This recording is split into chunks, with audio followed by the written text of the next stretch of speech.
پھر کچھ سوچ کر بولی، پتہ ہے امی کیا چاہتی ہیں؟ کیا؟ فرمان نے پوری آنکھیں کھول کر محبول کی طرف دیکھا، جیسے وہ بہت ہی کوئی پراسرار بات کہنے کو تھی۔ اشمل بھائی اور سحر گل کا آپس میں رشتہ ہو جائے، اور یہ تو بہت اچھی بات ہے۔ فرمان نے اس کا جملہ کاٹ کر مسرت کا اظہار کیا۔ ہاں اور کیا؟ اور محبول نے کرب سے لب دانتوں میں جکڑ لیے۔ تو تمہارا اور اشتارا کا رشتہ۔ اس نے جملہ پورا نہ کیا اور ہمدردی سے فرمان کی سمت دیکھا، مگر اس کی آنکھوں میں تحیر سمٹ آیا۔ فرمان کی آنکھیں چمک اٹھی تھیں، لب بے حد خوبصورت انداز میں مسکرانے لگے۔ وہ اچانک ہی جذبات کی پورش سے ہنس پڑا۔ آپ سچ کہہ رہی ہیں آپی؟ اس کی آواز لڑکھڑا گئی۔ او گاڈ، اتنی بڑی خبر آپ نے مجھے یوں کھڑے کھڑے سنا دی بغیر مٹھائی کے۔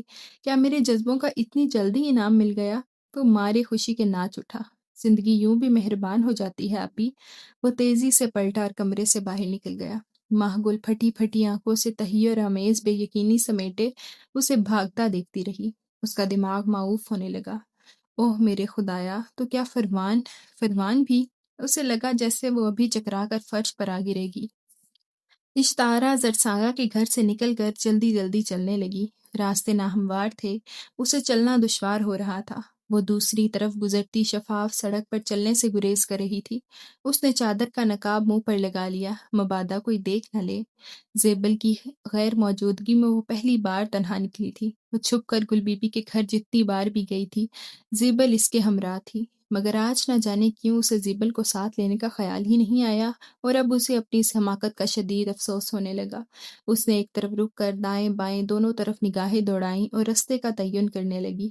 برسات کی وجہ سے ابھی تک اطراف میں چھوٹے چھوٹے نالے پانی سے بھرے ہوئے تھے۔ وہ کچھ سوچ کر بائیں طرف مڑ گئی اور تیزی سے چلنے لگی، مگر خاصی دور نکل جانے کے بعد اس کا دل زور سے دھڑکا۔ اس کی چھٹی حس نے اسے خبردار کر دیا کہ وہ غلط راستے پر آ نکلی ہے۔ او خدایا، وہ بوکھلا کر رہ گئی۔ اس نے دور دور تک نگاہیں ڈالیں، ویران اور سنسان سڑک پر جو کسی ذی روح کے استعمال میں نہ تھی۔ سڑک کے اطراف ٹوٹی پھوٹی چھوٹی چھوٹی کھائیاں تھیں۔ وہ ایک لمحہ ضائع کیے بغیر پلٹی، مگر اس کے قدم جیسے فرش نے جکڑ لیے ہوں۔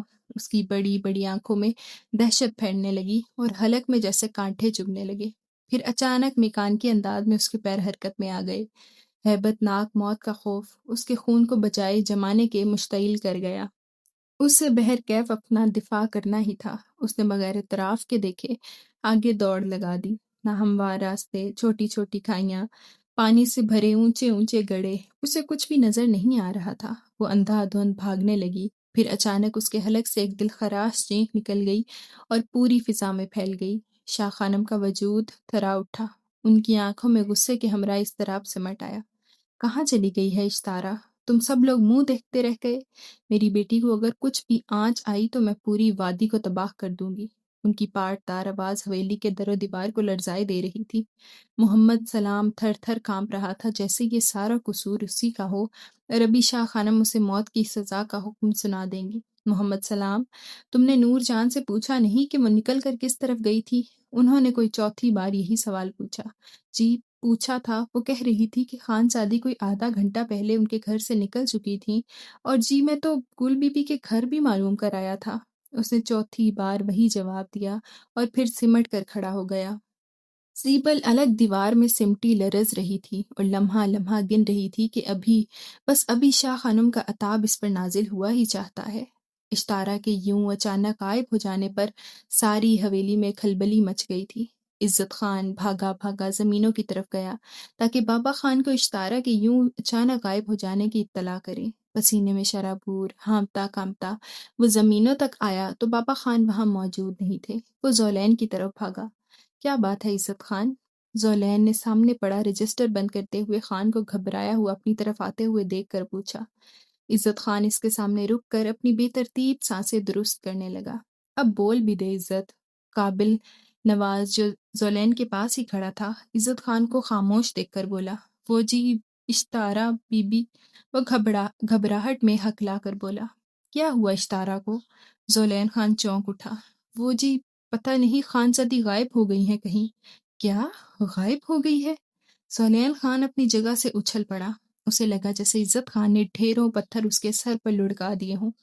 وہ اپنی سہیلی زرسانگا کے گھر گئی تھی۔ محمد سلام گاڑی میں چھوڑ آیا تھا، مگر جب لینے گیا تو بی بی وہاں سے نکل چکی تھی، مگر پھر جانے کہاں غائب ہو گئی۔ محمد سلام نے تو ہر راستے میں پڑنے والی سڑک دیکھ لی، گل بی بی کے گھر بھی پتہ کرایا، مگر وہ وہاں بھی نہیں ہے۔ اس نے ایک ہی سانس میں ساری تفصیل بتا ڈالی۔ اب کیا ہوگا جی؟ قابل نواز بھی گھبرا گیا۔ اس نے زلین خان کی طرف مضطرب نگاہوں سے دیکھا۔ اس خبر پر زلین کا دماغ چند سیکنڈ کے لیے چکرا کر رہ گیا تھا۔ ڈھیر سارے پریشان کن خیالات ذہن میں در آئے تھے۔ وہ کہاں جا سکتی ہے؟ مجھ سے خفا تھی، شاہ خانم سے خوف زدہ بھی تھی، مگر نہیں، وہ ایسی کوئی حرکت نہیں کر سکتی، اور اگر یہ کسی شعوری حرکت کا فعل نہیں ہے تو پھر کون لے جا سکتا ہے اسے؟ ذہن سخت منتشر ہو گیا، مضبوط دل دھڑ دھڑ کرنے لگا۔ قابل نواز، اس نے زور سے پکارا۔ جی جی خان۔ قابل نواز جلدی سے بولا، تم یہ رجسٹر سنبھالو، میں دیکھتا ہوں جا کر۔ اس نے رجسٹر قابل نواز کو دے دیا اور اپنی جیکٹ کی جیب سے چابی نکالتا ہوا تیزی سے جیپ کی طرف دوڑا۔ ہر گزرتے لمحے میں اس کے ذہن میں مختلف خیالات آ رہے تھے، ہیبت ناک، پریشان کن، روح کو لرزا دینے والے۔ اس کی کشادہ پیشانی پر اضطراب کے کئی بل پڑ گئے تھے۔ اس طرح کہاں جا سکتی ہے اشتارا؟ یہ سوال اس کے لیے الجھن کا باعث تھا۔ اس نے جیپ فل سپیڈ پر چھوڑ رکھی تھی۔ اونچے نیچے ناہموار راستوں پر جیپ جھٹکے کھاتی، اچھلتی، تیزی سے آگے بڑھ رہی تھی۔ زرسانگا کے گھر کے قریب سے گزرتے ہوئے اس نے جیپ روک دی۔ اب اسے سوچنا تھا کہ اشتارا کس راستے سے جا سکتی ہے۔ گل بی بی کے گھر محمد سلام پتہ کر آیا تھا۔ اس کا مطلب تھا کہ گل بی بی کے گھر آنے جانے والے عام راستوں پر محمد سلام نے نگاہ ڈالی ہوگی۔ اس کے دائیں بائیں دو سڑکیں تھیں۔ بائیں جانب نگاہ ڈالتے ہوئے اس کا ذہن ٹھٹکا۔ اگر اشتعارہ کا یہ شعوری عمل ہے تو وہ یقیناً یہ راستہ ہو سکتا ہے۔ خودکشی؟ نہیں، اس کا مضبوط دل سینے میں مقید یوں دھڑکا جیسے اب بھی ساری پستیاں توڑ کر باہر نکل آئے گا۔ اس کا یہ ذہن یہ ماننے کو تیار ہی نہیں تھا کہ اشتارہ اس طرح کی کوئی حرکت کر سکتی ہے۔ وہ بظاہر دور تھا مگر اسے سب سے زیادہ جانتا تھا۔ بہرکیف اسے اب اشتارہ کو ڈھونڈنا تھا۔ اس نے نگاہیں اطراف میں ڈالتے ہوئے بائیں سڑک پر جیپ موڑی، مگر ٹوٹے پھوٹے راستوں کی وجہ سے اس نے جیپ کنارے پر ہی روک دینا مناسب سمجھا اور خود نیچے اتر آیا۔ اچانک اس کی نگاہ سڑک کے کنارے چھوٹی کم گہری کھائی میں جا پڑی، جس میں اگی خودرو جھاڑیوں میں سیاہ کپڑا پھڑ پھڑا رہا تھا۔ وہ تیزی سے اس جانب لپکا اور دوسرے ہی لمحے اس کی سبز آنکھوں کی ساری توانائیاں جاگ اٹھیں۔ کھائی میں وہ بے ہوش پڑی تھی۔ اس کا نقاب چہرے سے اتر چکا تھا اور چادر جھاڑیوں میں پھنس کر کہیں کہیں سے پھٹ گئی تھی۔ اشتارہ، اس نے قریب آ کر بہت نرمی سے اسے پکارا، مگر وہاں گہرا سکوت تھا۔ گلابی چہرے پر سیاہ پلکیں جامد تھیں۔ سفید ہاتھ سینے پر تھا، جبکہ دوسرا ہاتھ زمین پر اگی چھوٹی چھوٹی خاردار جھاڑیوں کے اوپر گرا ہوا تھا، جہاں سے سرخ خون کی باریک لکیر نکل کر جم گئی تھی۔ وہ پہلی بار اس کے اتنے قریب آیا تھا۔ اس کا کھلا شفاف چہرہ نگاہوں سے اتنا قریب تھا کہ خود بخود اس کی پیشانی ارق آلود ہو گئی تھی۔ اتنی قربت پر اس کے دل میں عجیب قسم کی لہریں سی اٹھنے لگیں۔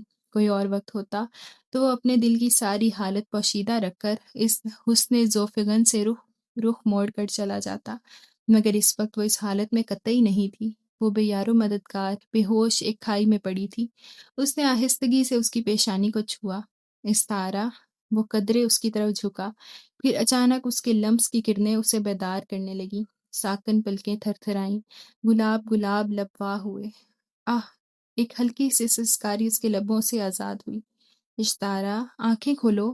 دھیمے گھمبیر لہجے کی یہ سرگوشی اشتارہ کی سماعت سے ٹکرائی تو اس نے آنکھیں کھول دیں اور چند لمحے اپنے سامنے بیٹھے زلین خان کو خالی خالی نگاہوں سے تکنے لگی۔ گزرے لمحے یکلخت ہی اس کی آنکھوں کے سامنے لہرانے لگے۔ سیاہ بڑے بڑے خونخوار کتے نہ جانے کہاں سے نکل کر اس کے پیچھے لپکے تھے، اتنی ہیبت ناک آواز کے ساتھ اسے دیکھ کر بھونکے تھے کہ وہ اپنے بچاؤ کے لیے بھاگ کھڑی ہوئی تھی اور پھر اپنا توازن قائم نہ رکھ سکی تھی۔ ایک تواتر سے سارا منظر نگاہوں کے سامنے گھوم گیا۔ یکلخت ہی سی اپنی حالت کا خیال آیا تو بوکھلا اٹھی، جھاڑیوں میں پھنسی چادر کھینچ کر جسم پر ڈالی اور اٹھ کر پیچھے کھسک کر بیٹھ گئی۔ میں ڈر گئی تھی کتوں سے۔ اس نے پلکیں جھکا دی۔ وہ بغور اسے ہی دیکھ رہا تھا۔ اس کی آواز پر وہ اپنی مہویت سے بیدار ہوا۔ ہاں، شکر ہے کہ تم ٹھیک ہو۔ وہ سیدھا کھڑا ہو گیا۔ تمہیں اس طرح تنہا کہیں بھی نہیں جانا چاہیے، شاید گل بی بی کی طرف جا رہی